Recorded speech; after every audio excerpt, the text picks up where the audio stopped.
বাংলাদেশ খেলাফত মজলিসের আমির মাওলানা মামুনুল হককে নিয়ে জাতীয় সংসদে স্পিকার হাফিজউদ্দিন আহমদ মীর বিক্রম আজ যে মন্তব্য করেছেন তার নিন্দা করেছেন দলটির সিনিয়র নায়েবে আমির মাওলানা ইউসুফ আশরাফ ও মহাসচিব মাওলানা জালাল উদ্দিন আহমদ। নেতৃদ্বয় স্পিকারের মন্তব্যকে বিভ্রান্তিকর আখ্যা দিয়েছেন। বৃহস্পতিবার রাতে এক যৌথ বিবৃতিতে নেতৃদ্বয় এই নিন্দা জানান। ওই বিবৃতিতে তারা বলেন, পুরো রাষ্ট্রযন্ত্র ব্যবহার করে মাওলানা মামুনুল হককে সংসদে যেতে দেওয়া হয়নি। তিনি সংসদে উপস্থিত না থাকলেও সংসদের ভেতরে তাকে নিয়েই আলোচনা হচ্ছে। এতে প্রতীয়মান হয় কিছু রাজনৈতিক মহল এখনো তাকে রাজনৈতিকভাবে ভয় পায় এবং ফ্যাসিস্ট আওয়ামী লীগের পুরনো অপপ্রচার ও বিভ্রান্তিকর বয়ান পুনরুজ্জীবিত করার অপচেষ্টায় লিপ্ত রয়েছে। তারা বলেন, আওয়ামী লীগ সরকারের আমলে সম্পূর্ণ রাজনৈতিক উদ্দেশ্য প্রণোদিত ও ষড়যন্ত্রমূলকভাবে দায়ের করা একটি মামলায় আদালতের বিচারে মাওলানা মামুনুল হক নির্দোষ প্রমাণিত হয়েছেন। এ বিষয়ে দেশের বিভিন্ন জাতীয় দৈনিকে সংবাদ প্রকাশিত হয়েছে এবং তিনি নিজেও একাধিক জাতীয় গণমাধ্যমে সাক্ষাৎকার দিয়ে বিষয়টি সুস্পষ্টভাবে ব্যাখ্যা করেছেন।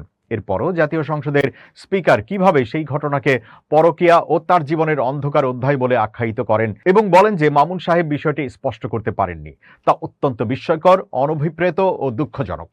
নেতৃদ্বয় আরো বলেন, আরো বিস্ময়ের বিষয় হলো স্পিকার একদিকে সংশ্লিষ্ট সংসদ সদস্যের বক্তব্য কার্যবিবরণী থেকে এক্সপাঞ্জ করার নির্দেশ দেন, অথচ অন্যদিকে নিজেই একই বিষয়ে অজ্ঞাতপ্রসূত ও বিভ্রান্তিকর মন্তব্য করেন। এটি কেবল পরস্পর বিরোধী অবস্থানই নয়, বরং স্পিকারের নিরপেক্ষতা সম্পর্কেও জনমনে প্রশ্নের জন্ম দিয়েছে।